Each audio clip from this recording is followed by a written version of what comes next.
Junkies is going to be we're talking about black voices in Hollywood and kind of like the changing landscape of Hollywood in regards to how black people are now starting to finally get a lot more of their stories heard, a lot more of their voices heard, a lot more of their creators involved in the process of presenting new stories to Hollywood. So, gentlemen, especially GQ and Megashawn, you two being two of the biggest film aficionados in our group, what have you seen over the course of this past year that has shifted the narrative towards black voices? I'll let my esteemed colleague from the other side of the state go ahead and start. Okay. Well, this year it's been obviously difficult with the pandemic, but progress is definitely being made. You're having a lot of, well, I mean, even from a black voices standpoint, progress is being made. For me, and again, this is just my opinion. I I would like for us to be celebrated as us. Like it seems like the fight we were having has now been mixed into the same fight in regards to the LGBTQ community, and obviously there's so it's like it kind of gets muddled and mixed in between, and it's hard to celebrate yourself, or you felt wrong for trying to celebrate yourself because now you're pulling in another pocket of people, so to speak. But then obviously that group of people could be your race as well, and then some point you don't get a lot of male African American male directors, but then you'll get female I'm sorry, African American female directors, or you'll get African American women or people who don't identify and they're directors. And so that perspective is of how they see the world. And as a black man, I'm still waiting to a degree, to be, like, for me to be represented. So I'm glad for anybody to get their space, for anybody to get their opportunity, and definitely to be celebrated.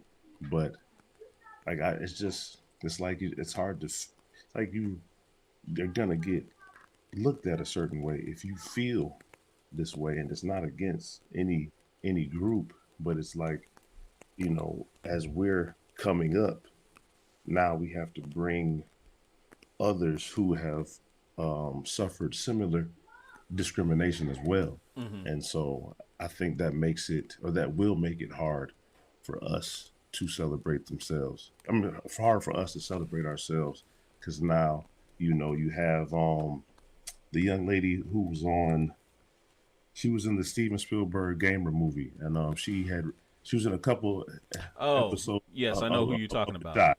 From Ready Player One, I forget her name. I'm trying to remember her name, but she's the one that oh gosh, was his friend in the movie. Yes. So yeah, she had did Queen and Slim, right? And then depending on who you ask, Queen and Slim was good, Queen and Slim was terrible. But I do notice that she is getting a lot of work. Right. But it's like, is she getting a lot of work because she's a black woman? Is she getting a lot of work in regards to satisfy the LGBT? You know what I mean? So it's like, where is it coming from? And is it really about us, or is it, the powers that be, killing two birds with one stone? Okay. And so for me, I want, everybody to be celebrated. Or even now, like when I turn on the television and I see a commercial, it's rarely a black couple that I see. It's usually interracial. It's an interracial couple. And again, there's nothing wrong, but we do exist. Like, there's nothing wrong with, a black couple. There's nothing wrong with the interracial couple. But when you're just forcing one group or one look at somebody, I take issue with that. If I get what you're trying to say you want it to be 100% wholly, uniquely black, and just that, not necessarily mixing it with something else. So no, I'm saying, where is that?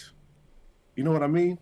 Like everything else gets addressed, but Right. not the uniquely black. That's what You I'm know what I saying. mean? That's Yeah. what you want to see. That's Right. what I'm saying. That's what you want to see, and not Right, have it because be everybody else attached to gets it. something else. Okay, Gotcha. if you're LGBTQ and black, here's a slot for you. You know, if you're in a interracial, well, I can't even talk right now. If you're dating, someone outside of your race, you're being represented. But if you're black, it's kind of like, oh, well, I'd have to disagree with that. where's your GQ, niche? let's No, go hear ahead, from Dick. you. Yeah, go ahead. Mainly because I don't know what you're saying, man. I don't watch as much TV commercials, but I do know there was black shows with a whole black cast. I mean, I didn't particularly watch the whole entire show, but Blackish. I mean, the family. I'm talking about the commercial. Oh yeah, I mean, you just I talking don't about watch commercials. If you're Right. watching commercials, there's something wrong with you in this day and age. I mean, but Mine- it's in the act. I'm sorry, Wow. dude. I don't watch commercials no more. Well, let's speak a little bit about the black voices that we are getting and what they're starting to do. The way I look at it, and this is how I always approach that. The thing that always comes up and the thing that bugs me is the argument that we aren't getting, and the Iguana Man is just mentioned this. We aren't quote unquote getting the opportunities. The opportunities are there to take, and we can take them on our own in this day and age, because you look at Robert Townsend. He funded Hollywood Shuffle by maxing out the credit cards that he had in his wallet, Right. and got the movie made. So, and that was what, back in the early 80s or whatever. 80s. So Yeah, it's like mid-80s, yeah.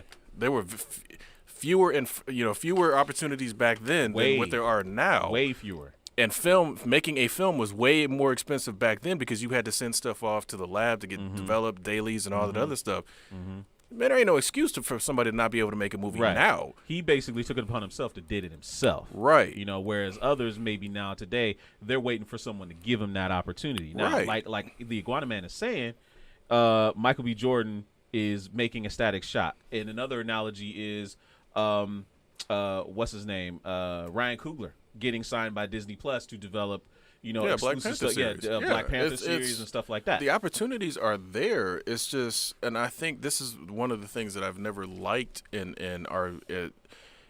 It's like a lot of people in the black community like to play the victim role when it comes to, oh well, these opportunities the doors haven't been open. It's like, hold on now. Get a camera and kick the door open and do it yourself, because nowadays you can go out and get a 12K camera for 10 grand. Granted, I don't have at this exact moment, I don't have 10 grand sitting in my wallet right now, but Right. I guess what? If I really wanted to get it done, I would save up and get that. Back then when Robert Townsend was putting that stuff together, $125,000 cameras. Are you kidding me? You know what I'm And saying? to get the film processed. And the film all and the that process. stuff. All of this stuff is easier now. To you, who is today the closest representative that we had that has been like a Robert Townsend today? Man, out of all of the filmmakers, Well, so wait. So Go ahead. In regards to Robert, right? Tyler Perry would actually be the closest. There you go. Yeah, Okay. but go ahead. See, but wouldn't Tyler Perry have surpassed Robert Townsend? Oh yeah, I think so. Oh no, he 'cause definitely I mean, has. the man's got a small city. Oh yeah, No, I understand. No, And- he and- definitely surpassed and him. that But kind of stuff should be absolutely acknowledged and spoken about a lot more. Say what you Well, will no. about his films and what he does. yeah, but he's making He's created opportunities. opportunity. Yes, Yeah. exactly. But no, definitely. but here's the thing. I look at it as, if you didn't have Robert Townsend doing what he did, would we even have a Tyler Perry? Because remember, Tyler Perry was Exactly. living out of his car before he became whatever. Right. The example was already set. I'm not saying the man couldn't have done it, because he obviously has the drive and the Sure. initiative Right, to right. do. Sure. But Robert Townsend kind of set that example that table. Right. way early. Right. It's like, look, this is a black filmmaker getting out there doing his thing. Spike Lee, I was about to say, obviously. don't forget Spike now. Right. Yeah, Don't so forget like Spike Lee obviously Right. went back, and was doing his thing. And now granted, he did it the smart way. He got a lot of other black celebrities to help Exactly. fund his stuff, because it's like, look, Exactly. these stories need to be told. They're not going to get told. He was, tight with Michael Jordan. Yeah. I think he used to talk with Oprah, get funded from Oprah. Yeah, so Bill like, Cosby, everybody. Yeah. Yeah, Cosby. He had hit up- James Earl he hit up Jones, the yeah, right people. Yeah, a lot of people. Yeah. What were you gonna say, Megatron? Go ahead. Finish your thoughts. To what GQ's point was earlier in regards to Robert Townsend, and a lot of people a lot of filmmakers are discouraged from taking that leap. Even back to the stock conversation, it's something that is not safe. And by it being not safe and by it being a gamble, sometimes people could be, shied away of maxing out all of their credit cards for a dream. They might be told to think realistically. And I'm sure somebody said that to Robert Townsend as well. But, some people just have to act and just have to do, but also, and then it's also a matter of marketing dollars. If you look at Issa Rae and what she did with Insecure. That started from a YouTube show. Yep. And now she's provided, now to me, from a casting standpoint, she's casted, every facet of Black America in her show. And again, that came from HBO. I mean, it came from her YouTube show, getting a partnership and a deal with HBO, and then putting out a quality product. And I believe this last season will be the last season of Insecure. Yes, I enjoy that show. Yes, but as GQ said, that started. She started that just making videos of her being awkward in her car. Yeah, right. And she could write her own ticket now. And exactly. To your point, I think both of your points. I think it speaks to how some of us in our community are naturally, we're risk averse, and I think we don't allow ourselves to dream and take those chances, because I think in a lot of ways what's happened to us over the course of our years and even in generations, our parents have almost beaten it out of us. Now, don't take these risks, don't take these dreams, because the same American dream isn't there for you like it is for other cultures. And just hear me out what I'm saying. I got you. Like, so for instance, I wanted to be an animator when I was a kid. I wanted to draw comics. I was heavily discouraged by that by both of my parents. They said, you can't make no money doing that. You can't do this. You can't. Oh, that's all I heard. You can't. I can understand right? that, but at the same time, because I heard some of the same stuff with some of the wild out there, occupations I thought I wanted to get into. But at the same time, it's like, you're not me. Your parents have to understand. Yes, they came up in a generation like both my parents obviously are older. Right.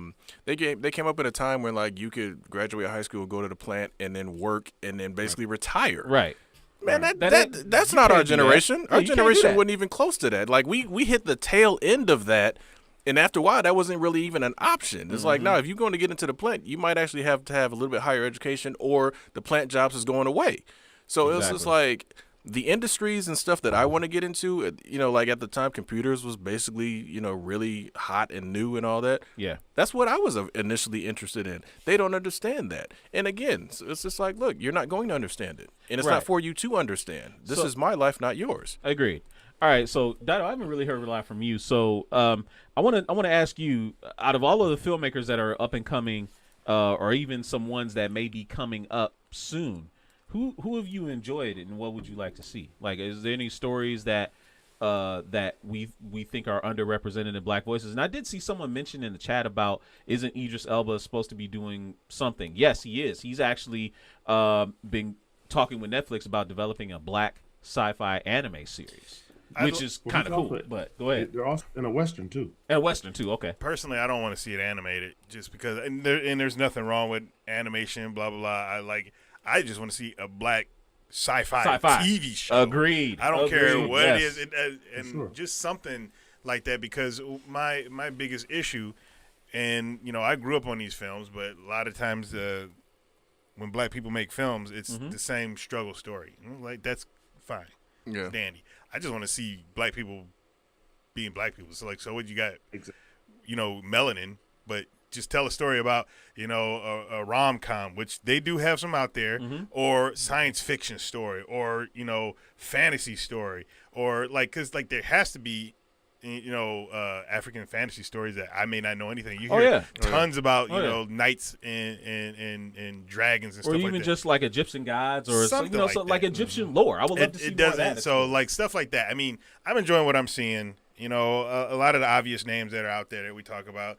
Jordan Peele's been giving us some really good stuff. Can't wait for Candyman. Yeah, and he's just producing that one though, from my understanding. I don't but still, I'm just saying it's coming from him. So I'm excited. yeah, it's just, you know, I enjoy a lot of stuff that comes out there, and I personally wish that Keenan Ivory Wayans and Robert Townsend didn't stop. It seems to me like maybe I'm just not aware of what's going on, but they just stopped. Like the 90s ended, and they were just done. I'm not doing anything. It could be that you think somebody said something to them or something. Yeah. Either that, and just to wrap it up real quick, but I think it could even be that maybe they just hit a goal and they were like, look, I'm going to take my break. I'm done. I'm good. You know, sometimes that's just what people, it's like you do something and you have a particular goal. Mm-hmm. You're done. I mean, I get it, but at the same time, even more so now, like you didn't see Spike Lee stop. He's still doing stuff. Absolutely. And granted, he may not be doing as much as he did, but he did come out most recently with that Netflix movie. What was the name of it? Oh, I can't remember. I watched it, watched the whole entire movie, and it felt like a Spike Lee movie, and it was telling sides of Vietnam that did not, were not portrayed by anything that I've ever seen. Right. And I assume that they got the voice right in that aspect. Well, even real quick, just to touch on what you said about like the black shows, basically. Yes, it's a quote unquote forbidden name now, but the Cosby Show was a show that you had, you know, obviously a primarily all black cast for the most part. Yeah. And then, but I think the issue that some people took with it, it wasn't so much that they weren't black, it was that they weren't relatable. Yeah, they can't relate to. But I'm like. They were There's black doctors, there's black lawyers, there's there's successful black people. So it's like, to me, if you have to constantly see the struggle and everything, then that's not entertaining. No, because it's just like, look, I get it. Like, you're gonna tell the struggle, or you're gonna tell the religious story, you're gonna tell whatever. That's been done. Do something else. Do something new. Because if you just constantly keep doing that, that's why it's like BET was so boring to me every time. Like when I look at this stuff, I'm like, telling the same tired old stories. Right. That's why I enjoyed Kenya Burris'. I enjoyed. Well, I didn't watch Black Stone. I wanted to start watching it, and I didn't. And it's on Hulu, and but I did enjoy Black AF. It was a retelling, basically uncut. Yeah. But you know, stuff like that, because he even in an episode of his show, a lot of black people love this movie, and he's like, no, I don't like it. And, like, they were ragging on him like he was supposed to like it just because he was black. Right. And he's just like, nah, it wasn't a good movie and all this other stuff. And I'm just like, I get that. I feel that sometimes. It's just, I'm not supposed to like stuff just because, you know, people that have melanin, I'm supposed 100%. To like it if it's a good movie. Hey, we hope you enjoyed that clip. Make sure you check out our live content on Twitch. It's twitch.tv/culturejunkies. We also have a lot of content available on YouTube, unboxings as well as Blu-ray reviews. And you can support us on Patreon, patreon.com/culturejunkies. And on top of all of that, if you go to culturejunkies.net, you can check out our merch store. The link is culturejunkies.net/merch. There's a lot of great merchandise there. So there's links and logos and stuff all around me. So check those out, and we will see you next time.